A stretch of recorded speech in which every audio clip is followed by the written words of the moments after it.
Gedung Sarinah Jakarta terbakar pada Minggu malam. Diduga kebakaran berawal dari reklame gedung.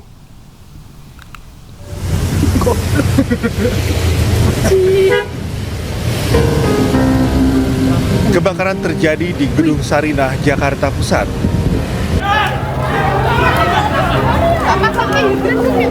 Kebakaran terjadi sekitar pukul 21:15 menit. Terlihat kebakaran membuat sejumlah pengunjung panik. Api membesar diduga berasal dari papan reklame yang berada di kawasan pusat perbelanjaan ini. Terlihat sejumlah mobil pemadam kebakaran di kawasan Gedung Sarinah. Belum ada informasi resmi terkait penyebab pasti kebakaran ini.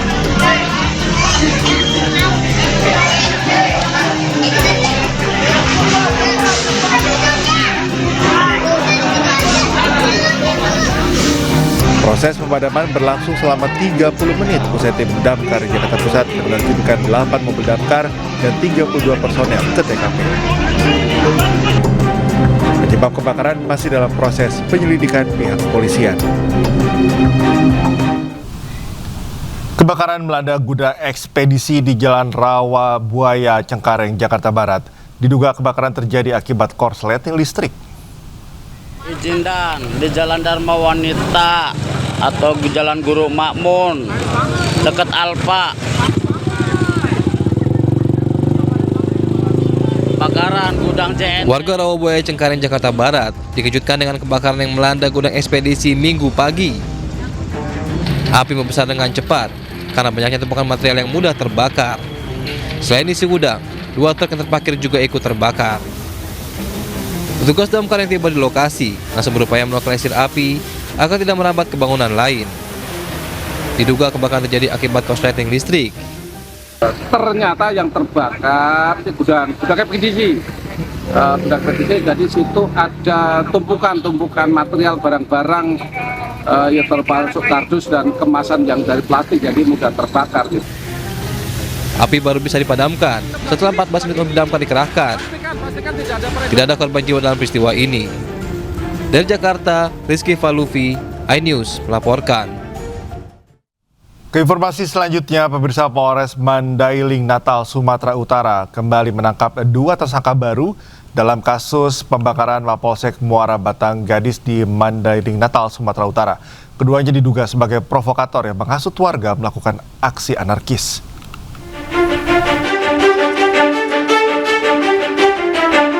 Polisi menangkap 2 tersangka dalam kasus pembakaran Mapolsek Muara Batang Gadis di 2 tempat berbeda. Pelaku langsung dibawa ke Mapolres Mandailing Natal untuk diperiksa. Dengan penangkapan ini, polisi telah mengamankan 5 orang tersangka. Penyidik menyebut tersangka diduga aktif menghasut warga untuk merusak, membakar, dan menjarah kantor Mapolsek Muara Batang Gadis. Sebelumnya pada Sabtu pekan lalu, massa dari sejumlah desa membakar kantor Mapolsek Muara Batang Gadis. Warga melakukan aksi tersebut setelah mendengar kabar bahwa polisi melepas terduga pengedar narkoba. Polisi membantah kabar tersebut dan menegaskan tahanan bukan dilepas melainkan melarikan diri. Menindaklanjuti ini, Polri mencopot sejumlah personel Polsek Muara Batang Gadis termasuk Kapolsek. Terhadap piket malam itu, ya, ada 3 personil, semuanya dilakukan pendalaman dan saat ini untuk sementara mulai dari Kapolsek dan personil dilakukan penggantian sementara. Hingga kini polisi masih memburu pelaku lain yang jumlahnya diperkirakan mencapai puluhan orang. Dari Mandailing Natal, Sumatera Utara, Ahmad Hussein Lubis, iNews melaporkan. Diduga cekcok masalah pembagian harta warisan, seorang pria di Goa, Sulawesi Selatan tega menikam pamannya menggunakan tombak. Korban yang terluka di bagian dada dan kaki dilarikan ke rumah sakit terdekat.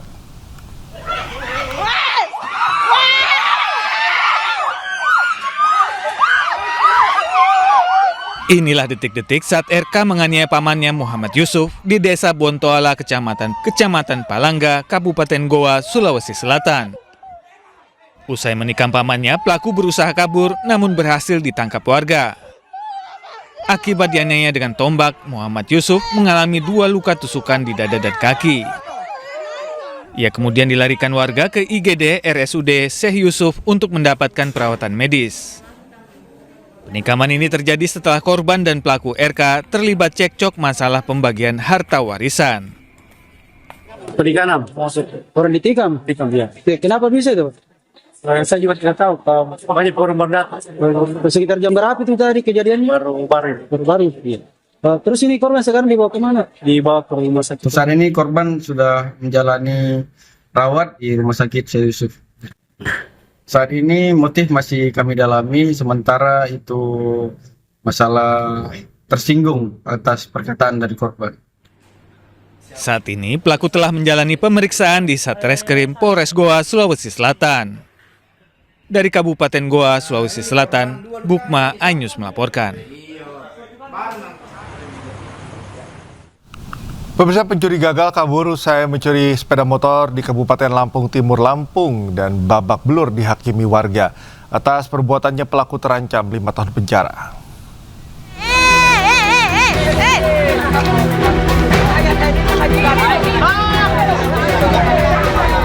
Seorang pelaku pencurian yang gagal kabur usai mencuri motor milik warga di Kabupaten Lampung Timur, Lampung babak belur dihakimi warga. Sebelumnya sempat terjadi kejar-kejaran antara warga dengan pelaku. Usai pemilik motor berteriak meminta pertolongan tetangga, nahas pelaku dihakimi warga.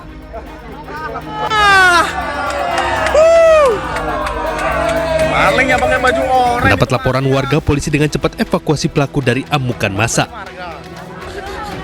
Motornya kabur, mbaknya yang teriak, motornya katanya dia. Jam berapa sih, Bu? Peristiwanya? Kurang lebih jam 1-an lah, jam 1 lewatan lah, ya orang dari rumah jam 1. Pelaku berhasil dan ditangkap dikarenakan pelaku melintasin atau lewat jalan buntu, sehingga pelaku berhasil ditangkap oleh Babin Kamtibmas atau anggota Polsek Mataram Baru beserta masyarakat. Diketahui tersangka merupakan seorang warga Kabupaten Lampung Selatan, Lampung. Ia mengaku melakukan pencurian lantaran khilaf atas perbuatannya. Pelaku terancam 5 tahun penjara. Dari Lampung Timur, Lampung, Tinus Ristanto Ainus melaporkan. Pemirsa, pelatih Valencia dan 3 anaknya belum ditemukan dalam insiden kapal tenggelam di Labuan Bajo, Nusa Tenggara Timur. Tim SAR gabungan terus melakukan pencarian korban.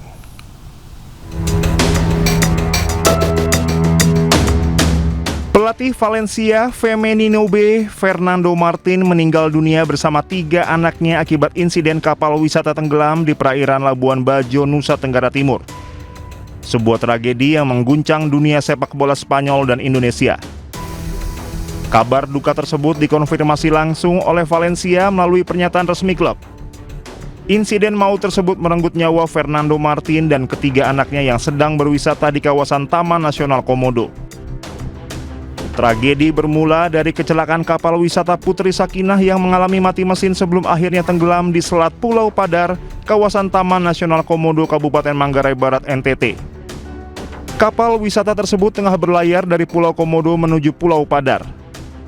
Di dalam kapal terdapat 11 orang, terdiri dari 6 wisatawan asal Spanyol, 4 kru kapal, dan 1 pemandu wisata. Sebagian penumpang termasuk istri dan 1 anak Fernando berhasil dievakuasi oleh tim penyelamat. Sedangkan Fernando dan 3 anaknya yang lain dinyatakan hilang. Hingga Minggu pagi, tim SAR gabungan terus melakukan pencarian korban yang hilang. Beralih ke informasi lain, pemirsa, arus balik libur Natal lalu lintas di jalur arteri Karawang, Jawa Barat padat. Peningkatan volume kendaraan terpantau sejak Minggu siang dari arah timur menuju Jakarta.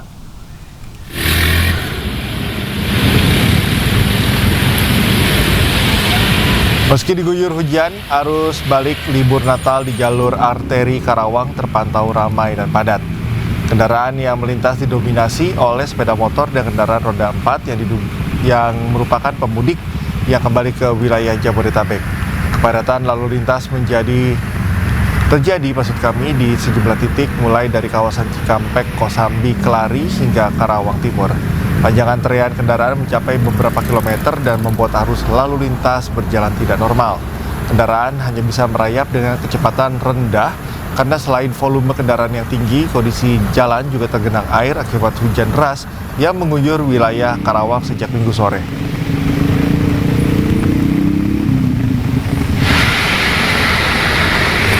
Kepadatan arus balik juga mulai terjadi di ruas tol Jakarta Cikampek, terutama selepas gerbang tol Cikampek.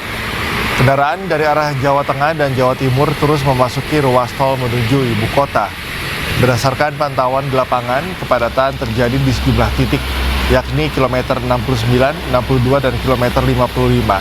Kendaraan hanya bisa melaju perlahan karena hujan deras yang mengurangi jarak pandang dan meningkatkan resiko keselamatan.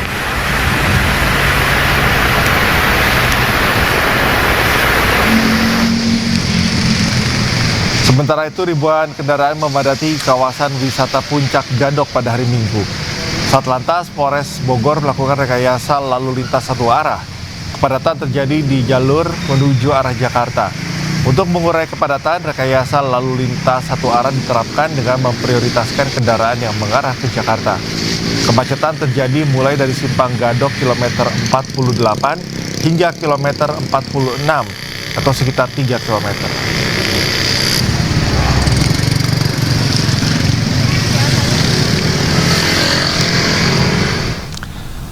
Tiga hari usai perayaan Natal, Pelabuhan Merak Cilegon, Banten dipenuhi ribuan kendaraan roda 4.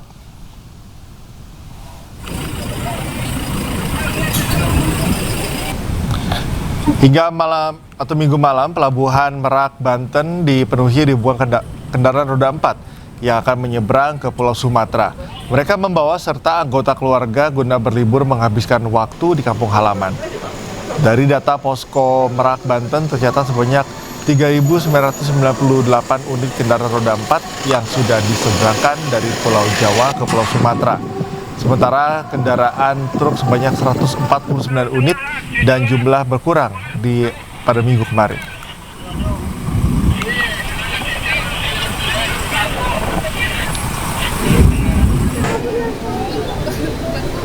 Sempat mengalami penurunan, jumlah penumpang kembali melonjak di Bandara Soekarno-Hatta, Tangerang. Pengelola Bandara Soekarno-Hatta mencatat ada peningkatan jumlah penumpang sebanyak 172.000 atau naik 22% dari hari biasa. Pengelola Bandara Internasional Soekarno-Hatta mencatat terjadi lonjakan penumpang sebanyak 172.000 atau mencapai 22% dibanding hari biasa.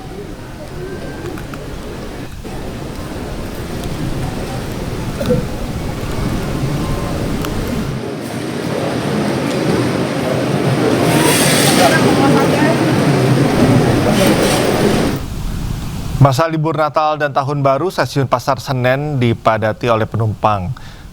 Sebanyak 15.683 penumpang tiba di stasiun Pasar Senen, menandakan puncak kepadatan di stasiun Pasar Senen sudah terjadi.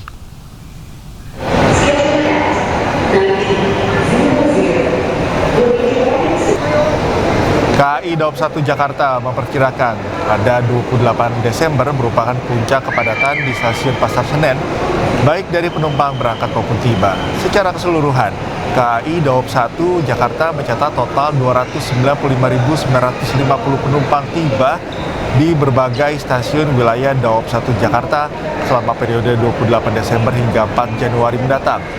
KAI terus memastikan layanan kedatangan penumpang berjalan aman dan lancar, khususnya di sejumlah stasiun utama yang menjadi simpul arus balik.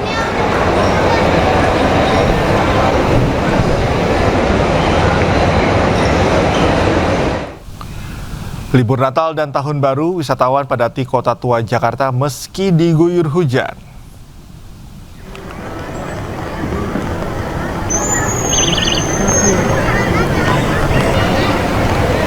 Kawasan Kota Tua masih menjadi destinasi wisata favorit masyarakat untuk menghabiskan waktu libur Natal dan Tahun Baru bersama keluarga maupun kerabat.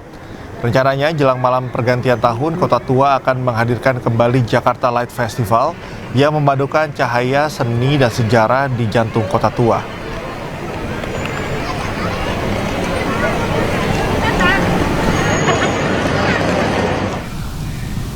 Libur Natal dan Tahun Baru bersamaan dengan libur sekolah membuat kawasan Malioboro, Yogyakarta ramai wisatawan.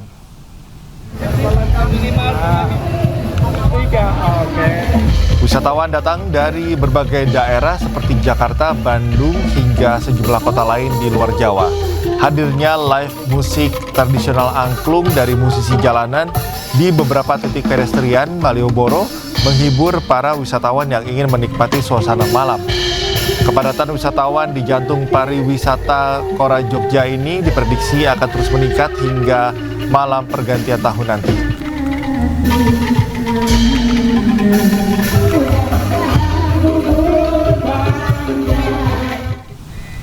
Sementara di Pantai Pangandaran, Jawa Barat diserbu wisatawan dari berbagai daerah. Sejak Jumat kemarin, 46.000 wisatawan tiba di Pantai Pangandaran.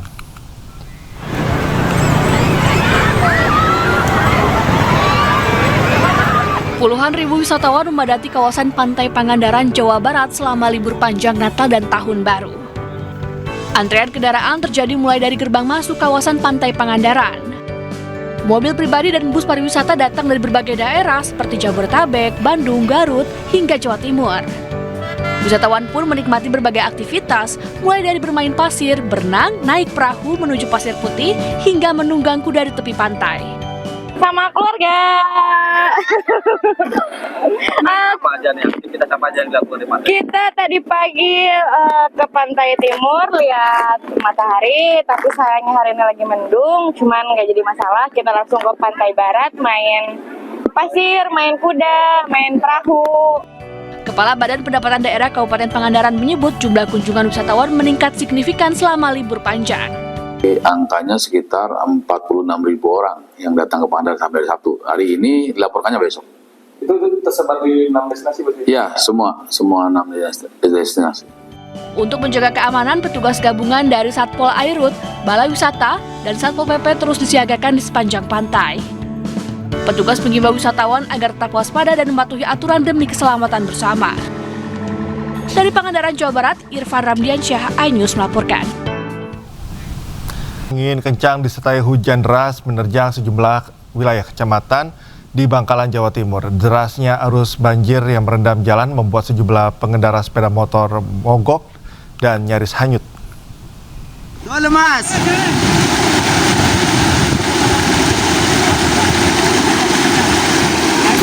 Pengendara motor wanita ini kehilangan keseimbangan saat motor yang dikendarainya mulai terseret arus deras air banjir di depan Pasar Jalan Raya Kamal, Kabupaten Bangkalan, Jawa Timur. Beruntung sejumlah pengendara lain dan warga sekitar dengan sigap menghentikan laju motor dan menolongnya. Kondisi yang sama juga beberapa kali menimpa pengendara lain. Bahkan sejumlah kendaraan mogok termasuk mobil saat melintas. Kondisi serupa juga terjadi di Jalan Raya Telang area kampus Universitas Trunojoyo, Madura. Selain berarus deras, air banjir bercampur sampah dari got juga menggenangi sebagian rumah warga dan toko yang ada di pinggir jalan. Badan Penanggulangan Bencana Daerah mengatakan angin kencang dan hujan deras ini diprediksi akan terus terjadi hingga bulan Januari nanti. Hujan yang sangat deras dan lebat ini, air tidak masuk ke gorong-gorong tapi tumpah ke jalan gitu. Tapi tidak ada korban jiwa, cuma beberapa rumah yang nampak kotor karena ketumpahan air hujan yang tercampur got-got atau selokan yang tumpah ke jalan raya tadi. Masyarakat diimbau agar lebih waspada dampak cuaca ekstrim termasuk bagi setiap pengendara yang sedang dalam perjalanan. Dari Bangkalan, Jawa Timur, Taufik Syarawi, iNews melaporkan.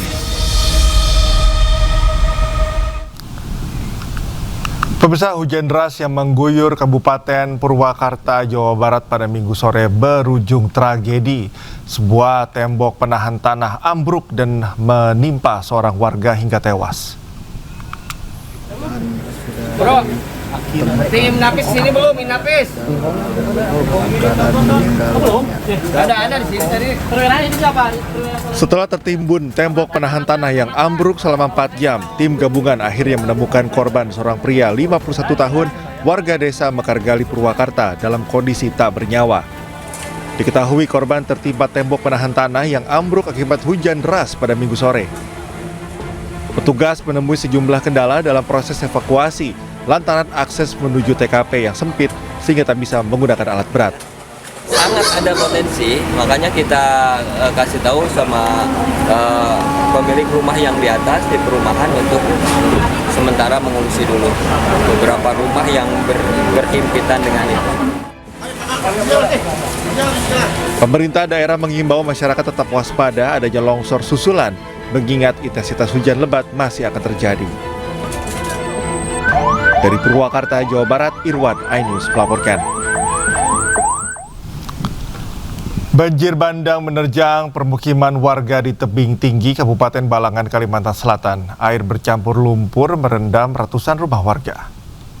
Tebing tinggi, impunya banjir dalam benar. Nah, untuk Awayan dan di bawahnya tetap waspada dan hati-hati. Video amatir warga merekam kejadian saat banjir bandang menerjang permukiman warga di Kecamatan Tebing Tinggi, Kabupaten Balangan, Kalimantan Selatan. Air bercampur lumpur datang tiba-tiba merendam permukiman, mencapai 2 meter dan menyisakan atap rumah yang terlihat. Hujan dengan intensitas tinggi yang mengguyur wilayah ini membuat air sungai Pitap meluap. Banjir terparah dirasakan warga desa Juu, Sungsum, dan Gunung Batu, Kecamatan Tebing Tinggi. Warga terpaksa mengungsi ke tempat yang lebih aman tanpa bisa menyelamatkan harta benda mereka. Kita ada di sini baru kali ini yang banjir paling parah. Sebelumnya banjir paling ketinggian air sekitar berapa, Pak? Ya kurang lebih 50-60 lah dalam rumah. Jadi sekarang ini udah hampir 1,5 meter lah. Nampak di sini ketinggian air kurang lebih sekitar 2 meter. Jadi fasilitas umum yang terdampak di sini yang kena banjir, masjid, ada sekolah, dan kantor-kantor desa. Sampai saat ini tidak ada korban jiwa, cuma ada beberapa barang-barang berharga milik warga dan ternak warga yang menjadi korban. Kini banjir sudah berangsur surut dan menyisakan lumpur cukup tebal di rumah warga yang terdampak. Mereka bergotong royong membersihkan sisa lumpur dengan peralatan seadanya. Dari Balangan, Kalimantan Selatan, Suhardian, iNews melaporkan.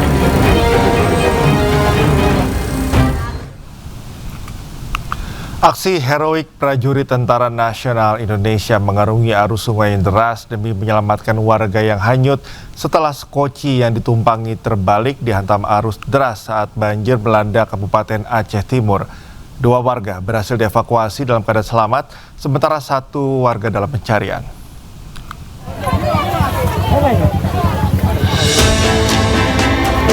Beginilah detik-detik aksi penyelamatan yang dilakukan prajurit TNI dari Batalion Infanteri TP853 Bawar Rejipur.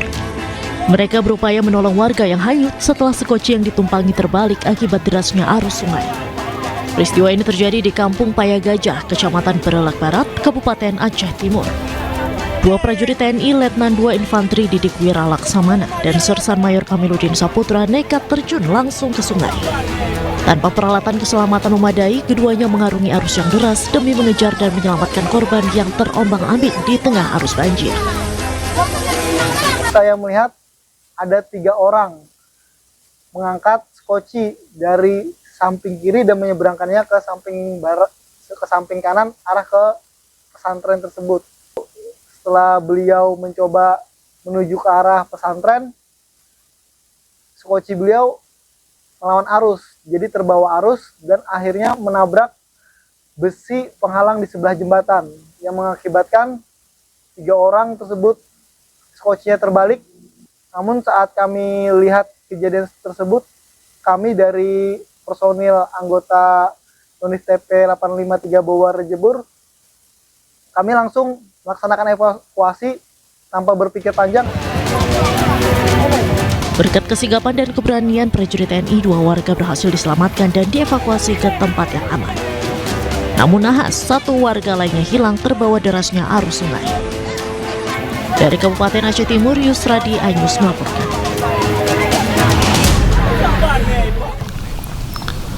Ratusan prajurit TNI Angkatan Darat dari Yonif 115 membersihkan Pasar Kuala Simpang, Aceh Tamiang, Aceh.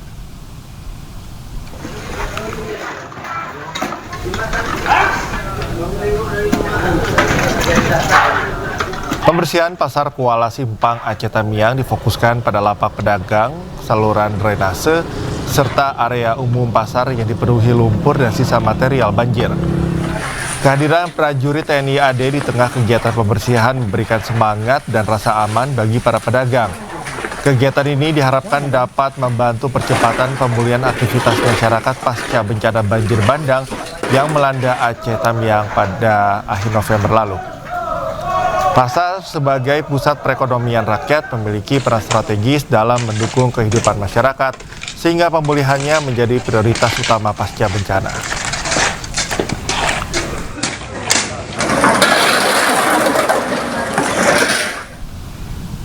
Proses perbaikan fasilitas publik yang terdampak banjir bandang di Sumatera terus dilakukan, termasuk perbaikan tempat pemrosesan akhir dan instalasi pengolahan lumpur yang berada di Kabupaten Aceh Tamiang, Aceh.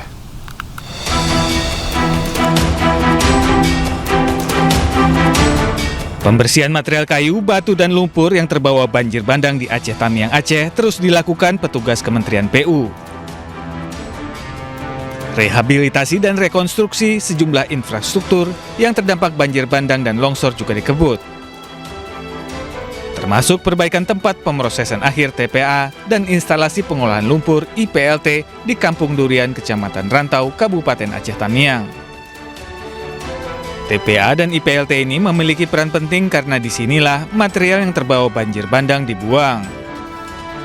Rehabilitasi dan rekonstruksi TPA dan IPLT di Kabupaten Aceh Tamiang direncanakan akan berlangsung selama 13 bulan.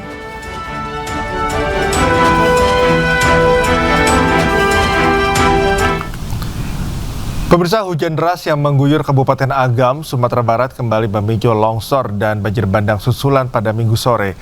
Sejumlah akses jalan strategis putus total dan sebuah kendaraan minibus terjebak material lumpur di Pantai Ngarai Sianok.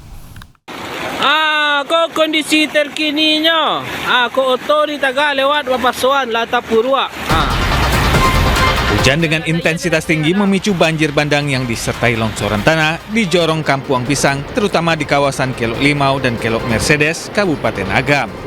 Akibatnya sebuah mobil terjebak lumpur dan akses jalan Matur Bukit Tinggi di jalur Pantai Ngarai Sianok, Kecamatan Ampekoto kembali putus total. Sementara itu, hujan deras juga memicu banjir bandang susulan di Jorong Pasa, Nagari Maninjau, Kecamatan Tanjung Raya. Sungai Muaru Pisang meluap membawa lumpur kayu dan bebatuan.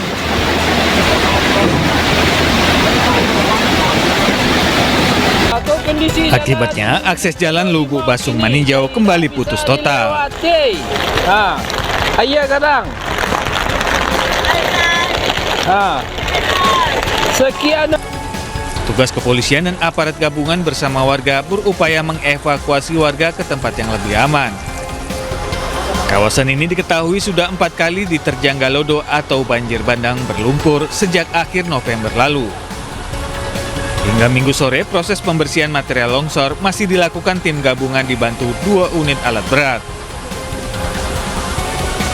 Warga diminta tetap waspada karena banjir bandang dapat kembali terjadi. Dari Agam, Sumatera Barat, Wahyu Sikumbang, iNews melaporkan. Gempa bumi berkekuatan magnitudo 4,6 dan 4,7 mengguncang Kabupaten Agam, Sumatera Barat. Akibat gempa, sejumlah rumah milik warga rusak.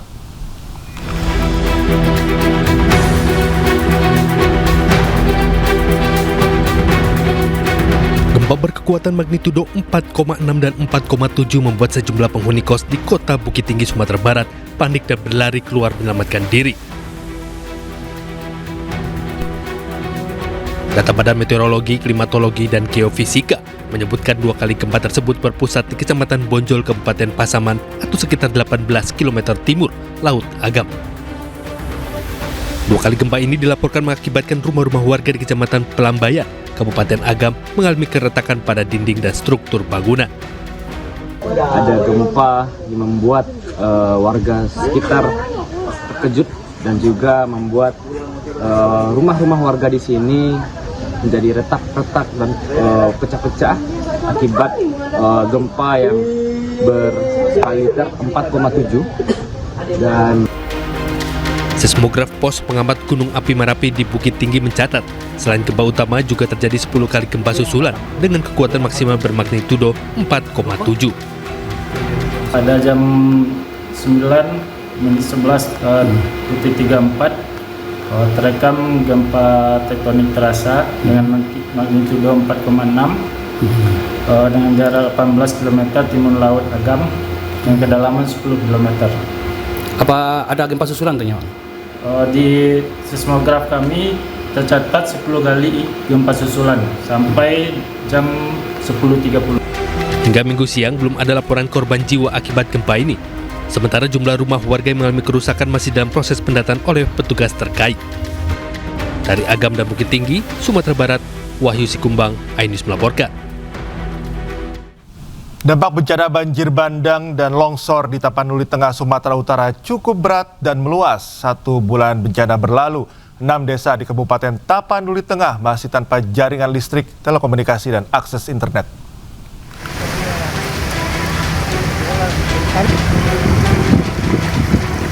6 desa di Kabupaten Tapanuli Tengah, Sumatera Utara masih terisolir akibat bencana banjir bandang dan longsor. Jaringan listrik, telekomunikasi, dan akses internet masih terputus di Desa Parsingkaman, Naga Timbul, Sibiobio, Siologo, Tapian Nauli Saur Manggita, dan Said Nihuta Kalangan 2. Bupati Tapanuli Tengah Masinton Pasaribu mengatakan alat berat menjadi fokus utama dalam upaya percepatan pemulihan, khususnya untuk membuka akses jalan yang terputus. Kita akan tentukan nanti mana yang desa yang harus bisa kita relokasi di antara itu, karena memang medannya juga curam. Dalam kondisi normal aja akses ke desa tersebut juga sangat sulit. Sementara jumlah korban meninggal dunia akibat bencana banjir dan longsor di Tapanuli Tengah mencapai 133 orang. Dari Tapanuli Tengah, Sumatera Utara, Sukriyadi, iNews melaporkan. Pasca bencana banjir bandang dan tanah longsor di Sumatera, Abdul Muhari, Kepala Pusat Data Informasi dan Komunikasi Kebencanaan BNPB, menyampaikan ada penambahan 1.140 korban jiwa per 28 Desember 2025. Ini jumlah total korban jiwa rekapitulasi dari 3 provinsi itu menjadi 1.140 jiwa. Upaya pencarian masih diteruskan, tetapi tentu saja kita harapkan ini sudah menuju titik akhir. Meskipun demikian masih ada 163 nama yang dinyatakan masih hilang, dilaporkan masih dalam daftar pencarian. Ini tentu saja masih akan terus dilakukan pencarian hingga nanti kita bisa menekan angka korban hilang ini sekecil mungkin. Warga terdampak yang saat ini masih mengungsi terus berkurang, tetapi tentu saja ini merepresentasikan bahwa ada dari warga terdampak yang sebelumnya mungkin mengungsi di titik-titik pengungsian yang tersebar, ini mulai kembali ke rumah masing-masing atau rumah kerabat, rumah saudara, yang nantinya juga akan kita dukung dengan dana tunggu hunian. Total pengungsi saat ini 399.107. Pemirsa, aksi solidaritas untuk korban bencana banjir dan longsor di Sumatera datang dari panggung musik. Band legendaris Slank menggelar konser amal di Pantai Mertasari, Denpasar, Bali. Membawakan 18 lagu yang disambut antusias penonton. Melalui konser ini, Slank berkolaborasi dengan HS menggalang donasi bagi korban bencana di Sumatera. Keuntungan penjualan tiket yang mencapai 500 juta rupiah seluruhnya disumbangkan. Sebagai bagian dari penggalangan donasi, vokalis Slank, Kakak, melelang Vespa miliknya. Basis Slank, Ivanka, turut melelang gitar bass untuk menambah nilai bantuan. Donasi yang terkumpul diharapkan dapat meringankan beban korban bencana di Sumatera. Di tengah bencana yang terjadi, di tengah banyak kesusahan yang terjadi, kita juga insya Allah selalu diingatkan untuk ada saudara kita loh di sekeliling kita gitu yang butuh gitu. Jadi Slank, HS dan Slank berusaha tetap kasih yang tadi Bibi bilang, sebuah hiburan, sebuah ketenangan, tapi juga kita juga nyebarin Pemirsa, sebuah aksi kemanusiaan digelar di kawasan Car Free Day Jakarta untuk membantu korban bencana banjir bandang di Sumatera.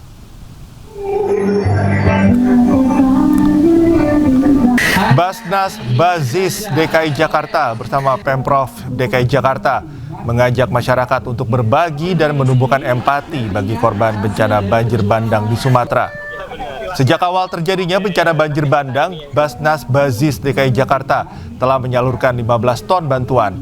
Awal Januari 2026 akan dikirim ekspedisi tahap ketiga berupa 99.000 porsi makanan siap saji bagi para penyintas bencana di Sumatera.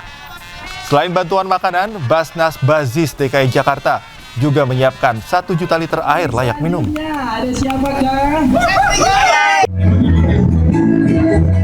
Awal Januari kita mengirimkan tahap ketiga, yaitu ekspedisi 99.000 porsi untuk saudara-saudara di sana. Bersama kita siapkan bantuan 1 juta liter air layak minum, di mana saudara-saudara kita pasca bencana sangat butuhkan air minum itu. Itu yang terakhir. Pemirsa, bersama MNC Peduli, kita bantu korban banjir dan longsor di Aceh, Sumatera Utara, dan Sumatera Barat dengan berdonasi melalui rekening Yayasan Jalinan Kasih. Ke informasi berikutnya, pemirsa, bantu sesama, ribuan perempuan ikuti aksi donor darah. Aksi sosial itu pun mencatatkan rekor muri dengan jumlah 1.200 peserta.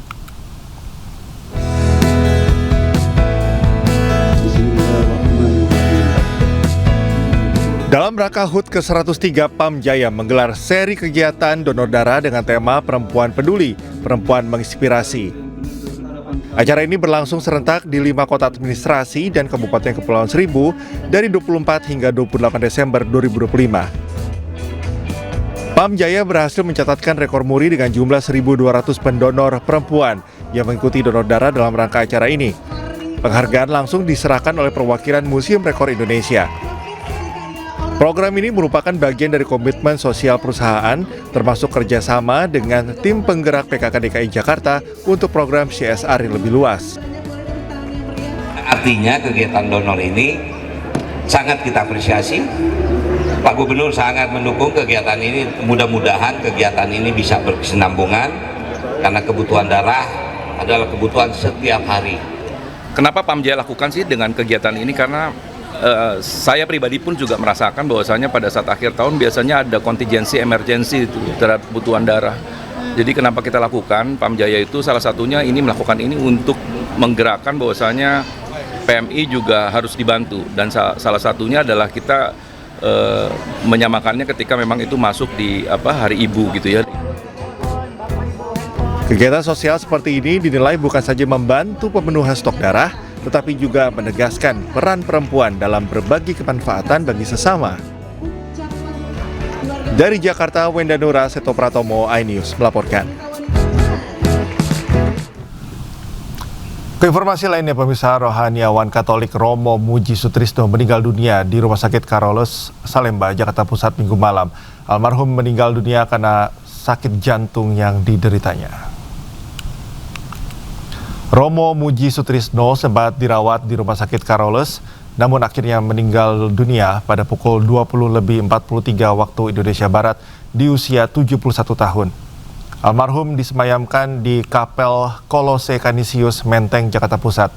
Sebelum meninggal dunia, almarhum sempat memimpin misa Ekaristi di Kapel Kolose Canisius pada Minggu pagi. Selain rohaniawan Katolik, Romo Muji Sutrisno merupakan budayawan Indonesia, akademisi, penyair, dan pelukis yang berkontribusi besar dalam pengembangan pemikiran kebudayaan hingga filsafat.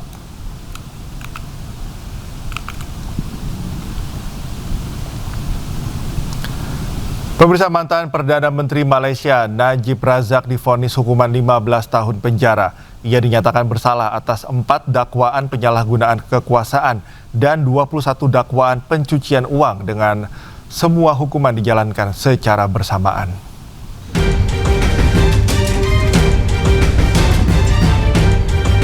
Mantan Perdana Menteri Malaysia Najib Razak dijatuhi hukuman 15 tahun penjara setelah dinyatakan bersalah atas 4 dakwaan penyalahgunaan kekuasaan dan 21 dakwaan pencucian uang dengan semua hukuman dijalankan secara bersamaan.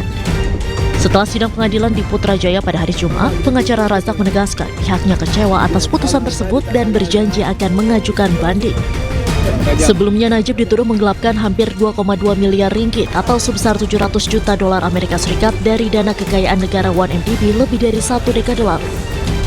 Mantan pemimpin Malaysia itu dinyatakan bersalah pada tahun 2020 dan dijatuhi hukuman selama 12 tahun penjara karena menyalahgunakan sekitar 9,9 juta dolar Amerika Serikat dana 1MDB. Hukumannya kemudian dikurangi menjadi 6 tahun. Although we are extremely disappointed,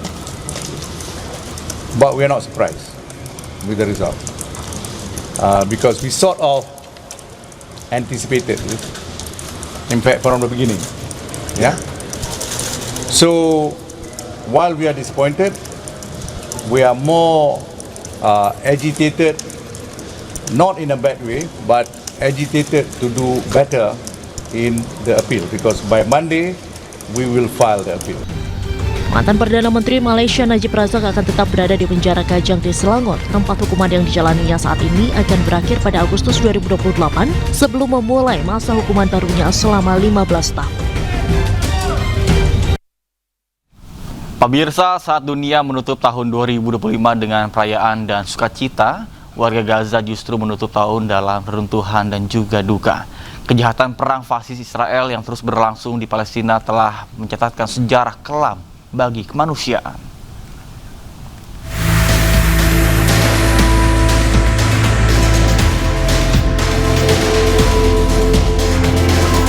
Sepanjang tahun 2025, jalur Gaza Palestina terus berada dalam kondisi krisis kemanusiaan. Dari data Badan Pusat Statistik Palestina, ada 70.000 orang syahid, 180.000 terluka, dan 2 juta warga Gaza jadi pengungsi. Ironisnya, para korban merupakan warga sipil, terutama wanita dan anak-anak.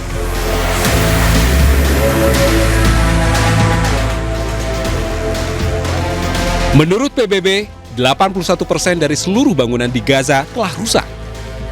Dari data terakhir, ada 192.000 bangunan di Gaza hancur dibombardir Zionis Israel. Penjajah Israel secara sistematis menghancurkan fasilitas vital seperti rumah sakit, sekolah, rumah ibadah, dan pemukiman warga. Bantuan yang dikirimkan sejumlah negara dan lembaga kemanusiaan banyak tertahan di daerah perbatasan. Akibatnya, warga Gaza dilanda kelaparan massal. Bayi-bayi mengalami malnutrisi, sementara rumah sakit kehabisan pasokan medis. Di tengah kebisuan negara-negara barat, warga dunia bergerak. Aksi demonstrasi pro-Palestina dan gerakan boikot terhadap pihak-pihak yang mendukung pendudukan Israel meluas di berbagai negara. Pada September 2025, 157 negara menyatakan pengakuan terhadap negara Palestina di PBB. Langkah ini dipandang sebagai kemenangan diplomatik, namun belum mampu menghentikan kekerasan dan krisis kemanusiaan di Gaza. Pada Oktober 2025, berlangsung perjanjian damai antara Hamas dan Israel yang diinisiasi Amerika Serikat, Qatar, Mesir, Turki serta dihadiri delegasi Zionis Israel dan Hamas. Kesepakatan ini mencakup gencatan senjata, pertukaran sandera, dan masuknya bantuan ke Gaza. Namun di lapangan, pelanggaran terus dilakukan penjajah Israel. Serangan terus berlanjut, sementara blokade belum dicabut dan penderitaan warga Gaza belumlah berakhir. Sementara pembantaian warga sipil di Sudan terus bertambah, bahkan mencapai lebih dari 2.000 orang. Sementara itu lebih dari 390.000 warga terpaksa mengungsi.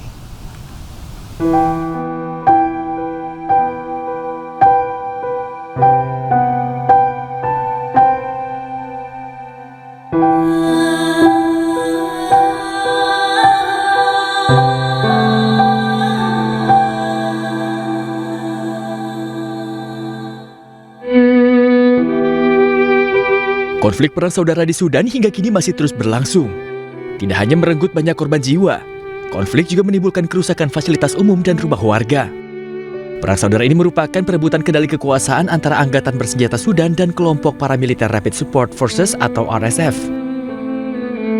Pada tanggal 26 Oktober, RSF menguasai kota Darfur dan Angkatan Bersenjata Sudan mengklaim telah mengambil kendali. Pertempuran kembali terjadi yang berpuncak pada penangkapan Al-Fasr oleh RSF. Jumlah korban meninggal warga sipil dari Darfur Utara sebanyak 2.227 orang dan lebih dari 390.000 warga terpaksa mengungsi.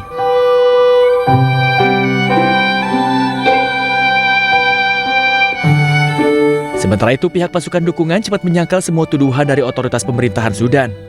Mereka mengklaim bahwa pihaknya bersama rakyat ingin menghapus rezim pemerintahan sebelumnya.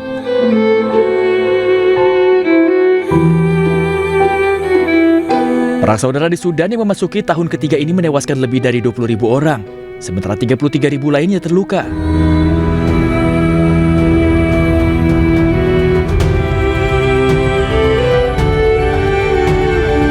Menurut perkiraan PBB, sekitar 12 juta warga Sudan terpaksa mengungsi, sementara 25,6 juta lainnya mengalami kelaparan akibat krisis pangan. Sejumlah upaya gencatan senjata telah dilakukan melalui mediasi internasional, namun hingga kini belum ada kesepakatan damai yang bertahan lama. Tidak hanya ketegangan geopolitik akibat perang senjata, 2025 juga diwarnai dengan perang tarif yang dilancarkan Presiden Donald Trump ke sejumlah negara termasuk Indonesia.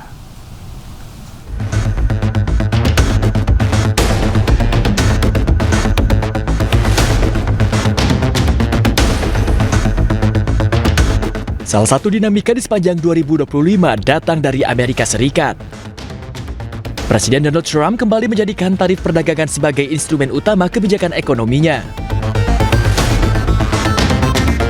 Di sepanjang tahun 2025, Washington memberikan tarif tambahan ke sejumlah negara mitra seperti China, Kanada, Meksiko, hingga Indonesia.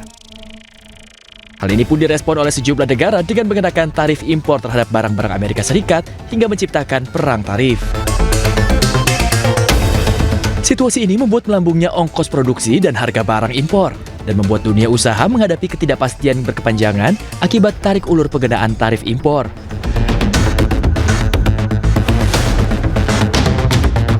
Namun di tengah gejolak global akibat perang tarif, Indonesia relatif mampu menjaga keseimbangan. IMF dan World Economic Outlook memprediksi pertumbuhan ekonomi Indonesia mencapai 4,7% hingga akhir tahun. Diversifikasi mitra dagang serta penguatan kerjasama ASEAN dan kebijakan hilirisasi yang diterapkan Indonesia membantu meredam tekanan global akibat perang tarif. Kebijakan makroekonomi pun menjadi kunci dalam menjaga stabilitas pasar dan arus investasi di sepanjang tahun 2025. Sementara memasuki tahun 2026, ketahanan dan kemampuan beradaptasi di tengah ketidakpastian ekonomi global menjadi keharusan bagi Indonesia untuk tetap bertahan. Pemirsa, diduga akibat korsleting listrik, 4 bangunan di Padang, Sumatera Barat ludes terbakar. Diperkirakan kerugian mencapai miliaran rupiah.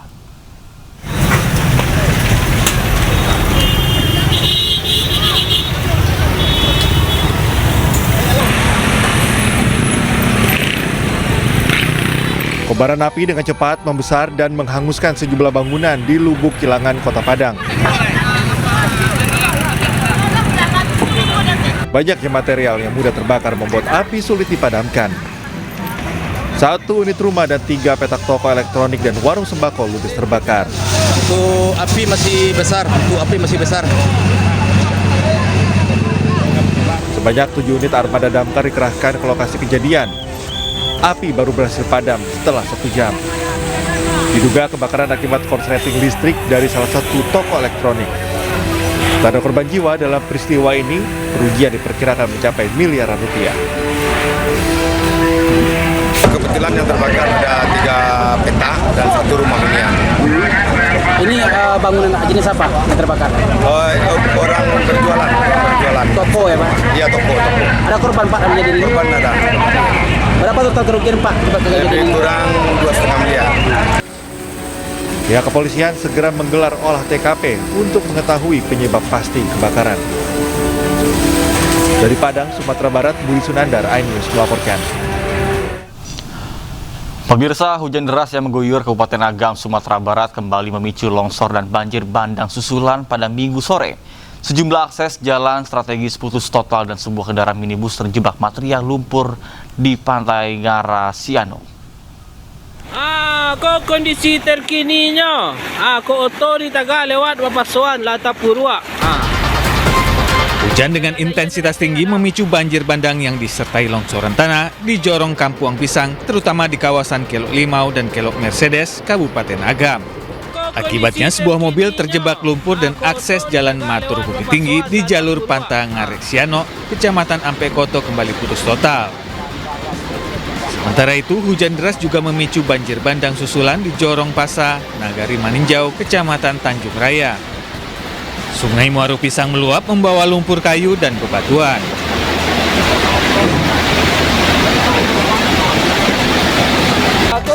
Akibatnya, akses jalan Lubuk Basung Maninjau kembali putus total. Ayah kadang. Sekian. Tugas kepolisian dan aparat gabungan bersama warga berupaya mengevakuasi warga ke tempat yang lebih aman. Kawasan ini diketahui sudah 4 kali diterjang galodo atau banjir bandang berlumpur sejak akhir November lalu. Hingga Minggu sore, proses pembersihan material longsor masih dilakukan tim gabungan dibantu 2 unit alat berat. Warga diminta tetap waspada karena banjir bandang dapat kembali terjadi. Dari Agam, Sumatera Barat, Wahyu Sikumbang, iNews melaporkan. Pemirsa, angin kencang disertai hujan deras menerjang sejumlah wilayah di Kecamatan Bangkalan, Jawa Timur. Derasnya arus banjir yang merendam jalan membuat sejumlah pengendara motor mogok dan nyaris hanyut. Doa lemas.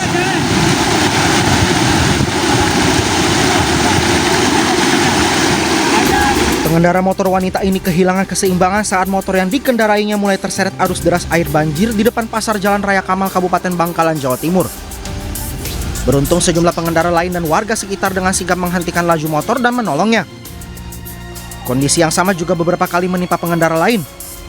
Bahkan sejumlah kendaraan mogok termasuk mobil saat melintas. Kondisi serupa juga terjadi di Jalan Raya Telang area kampus Universitas Trunojoyo, Madura. Selain berarus deras, air banjir bercampur sampah dari got juga menggenangi sebagian rumah warga dan toko yang ada di pinggir jalan. Badan Penanggulangan Bencana Daerah mengatakan angin kencang dan hujan deras ini diprediksi akan terus terjadi hingga bulan Januari nanti. Hujan yang sangat deras dan lebat ini, air tidak masuk ke gorong-gorong tapi tumpah ke jalan. Gitu. Tapi tidak ada korban jiwa, cuma beberapa rumah yang nampak kotor karena ketumpahan air hujan yang tercampur got-got atau selokan yang tumpah ke jalan raya tadi. Masyarakat diimbau agar lebih waspada dampak cuaca ekstrim termasuk bagi setiap pengendara yang sedang dalam perjalanan. Dari Bangkalan, Jawa Timur, Taufik Syarawi, iNews melaporkan. Pemirsa, warga di Kecamatan Besuki Situbondo digegerkan dengan tewasnya satu keluarga, ayah, ibu, dan anak di dalam rumah. Ketiga korban ditemukan di lokasi terpisah dengan luka senjata tajam dan semua jenazah saat ini masih dilakukan otopsi di rumah sakit.